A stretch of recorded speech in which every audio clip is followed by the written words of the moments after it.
Good evening, folks. Tonight's discussion E, where we are digging into a part of elderly life that happens once in a while for folks. It's called self-neglect. Okay, when the elderly person neglects to, self-care. All right, so we'll discuss that tonight for E. Here we go. Title is How Far Would I Go? I didn't recognize the self-neglect at all at once. It arrived in fragments I could almost pretend were nothing. A sour smell in the kitchen, a leaning tower of unopened mail, a bruise my mother dismissed with a laugh. Each small thing felt like a test of my imagination. How long could I keep inventing explanations?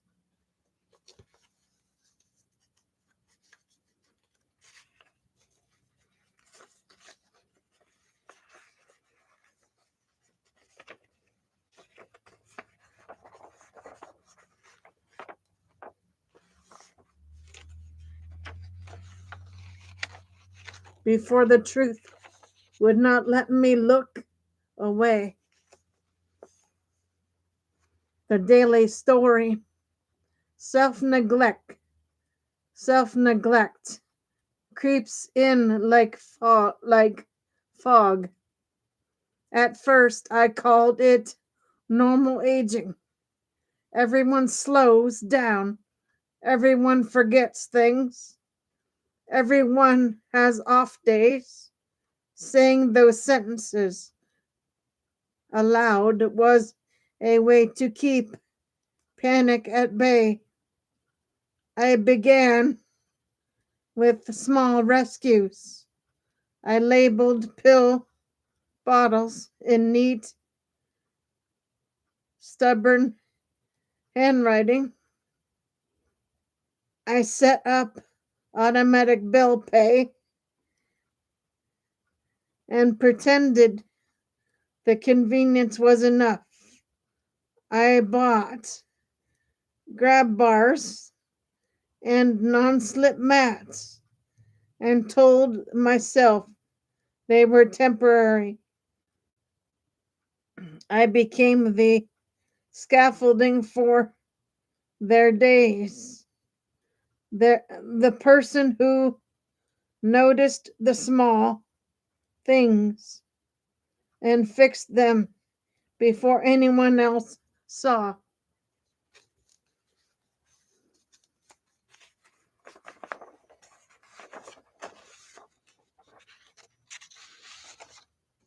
I drove over every morning, then every night, then when my phone buzzed with a worry I could not ignore, I cleaned the bathroom at midnight because my father insisted he did not need help.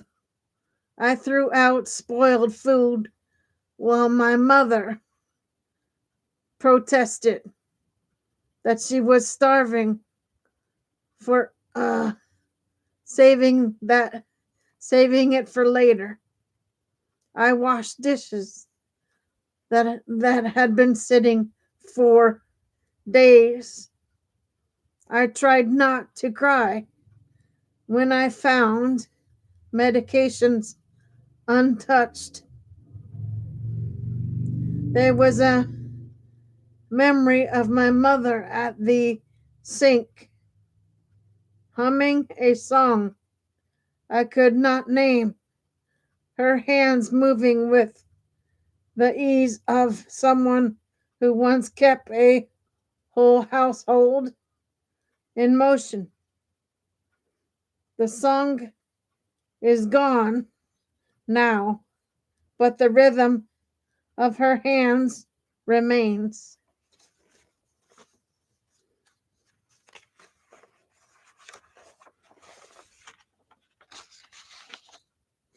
In my head, like a metronome, I cannot stop the lyrical memory thread. Memory is not a single strand, it is a series of small, luminous moments that return when I need them. And when I do not, I weave these moments through the practical work of caregiving. So the story does not become only a ledger of tasks. My father teaching me to ride a bike on a cracked suburban street. He ran beside me, one hand on the seat, his breath aloud in my ear. He said, "Keep pedaling." I remembered the scrape of gravel and the sudden dizzying freedom.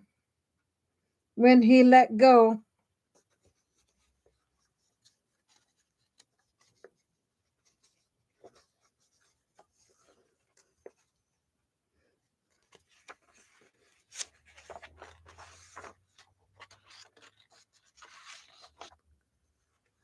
my mother folding my school uniform on Sunday nights, smoothing the collar with fingers that smelled faintly of lemon soap.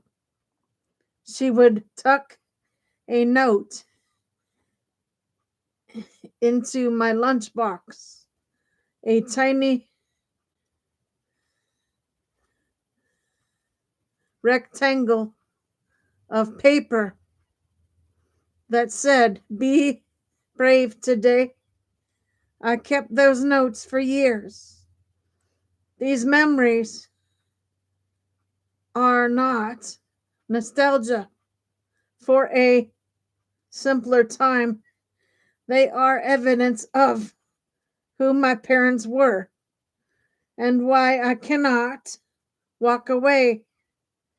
They are the ledger of debts that love does not circulate, but that I feel in the marrow of my bones, in the marrow of my bones. Memory also arrives as small sensory shards. The way sunlight used to fall across their kitchen table, the particular clink of my father's coffee cup, the smell of my mother's perfume on a scarf I still keep. When I scrub the counters now, these shards surface and make the work both heavier and holy.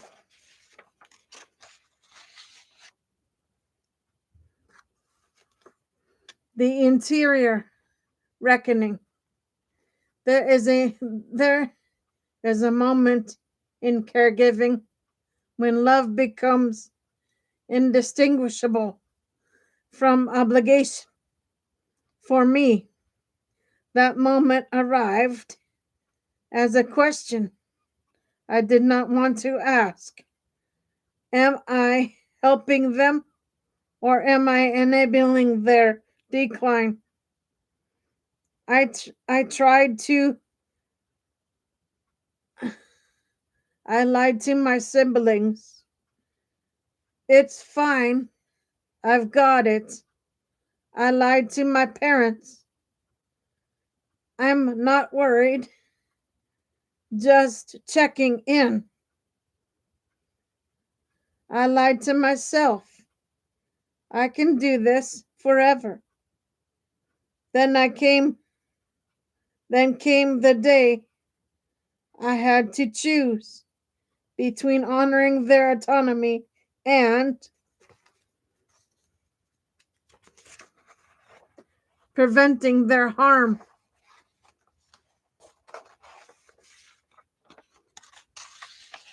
I hid the car keys. I scheduled medical appointments they did not want. I called Adult Protective Services. I installed cameras. I argued with doctors and social workers. In their eyes, I became the villain. There is a memory of my mother at the window watching a late summer rain. She traced a finger along the glass and said, "Do you remember when we used to dance in the kitchen?" I laughed and said, "Yes." And then I held her hand a little longer than usual, as if the length of my hold could stretch time back together or stitch time back together. I kept going because I remembered who they had been. I remembered the mother who packed my lunches and the father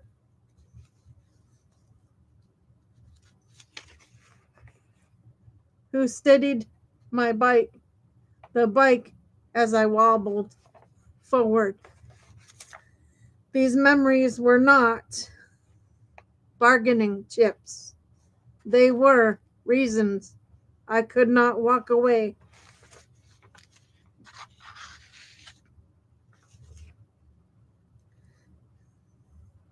But saving them did not mean restoring them.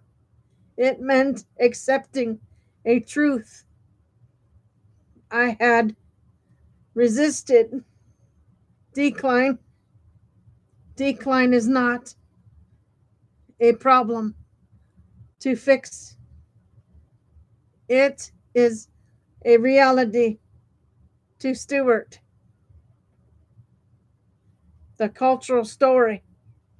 My personal story sits inside a larger, quieter one. Our culture assumes daughters will absorb the weight of aging parents.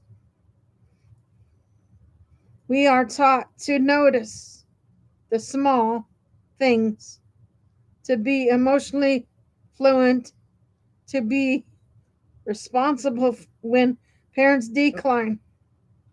Those skills become obligations without a map.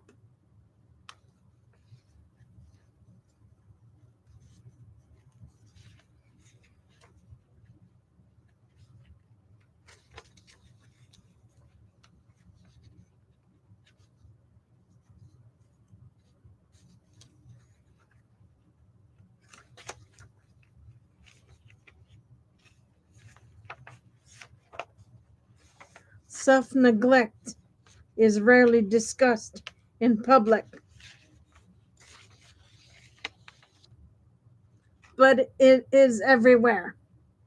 In private, it is the silent epidemic of older adults who withdraw from the world, refuse help, and slowly endanger themselves.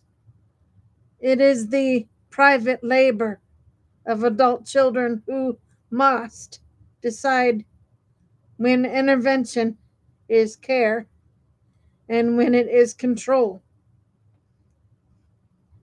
We do not talk enough about the moral injury of caregiving, the way it forces us to validate our parents, to violate our parents' wishes in order to protect their lives. We do not talk enough about the grief of becoming the decision maker for people who once made every decision for us. We do not talk enough about the loneliness of being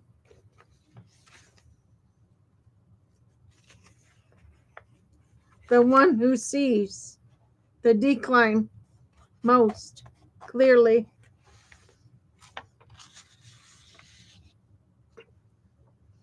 I remember a holiday table where my father carved a turkey with practiced hand and told a joke that made everyone laugh. I now sit at the same table and count the pills he has not taken. The contrast is a kind of violence that memory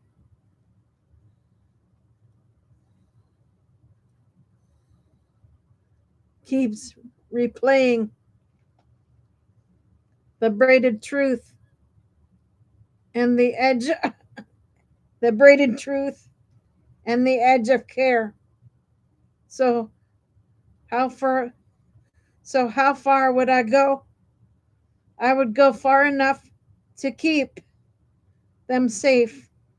I would go far enough to preserve their dignity. I would go far enough to honor who they were and who they still are. But I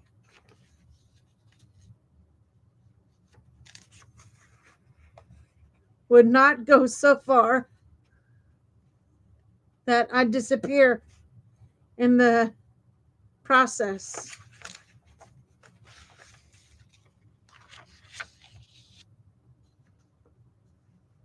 Love demanded that I go to the edge. Wisdom taught me not to step off of it. Wisdom taught me not to step off it. The hardest lesson was learning where to go, where to stop. Not because I did not want to keep going, but because going further would have broken me. Breaking myself would not have saved them. There is a memory of my mother teaching me to sew a button back on a coat. She showed me how to uh, knot, knot the thread so it would not come loose. I think of that knot now when I make decisions about their care. I tie things carefully with intention and try to leave enough slack for them to move.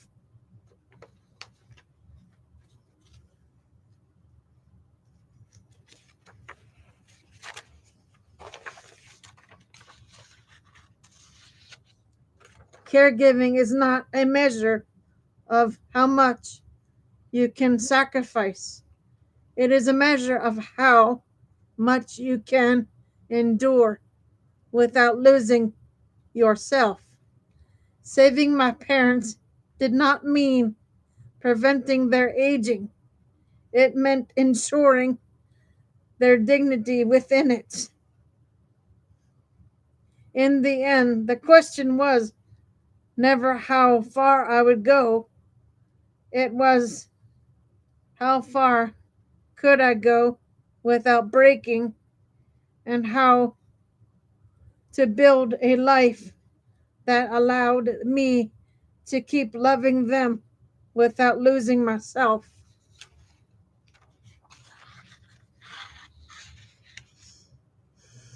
Okay, guys, that is your shows for today. I will be back on tomorrow afternoon for shows.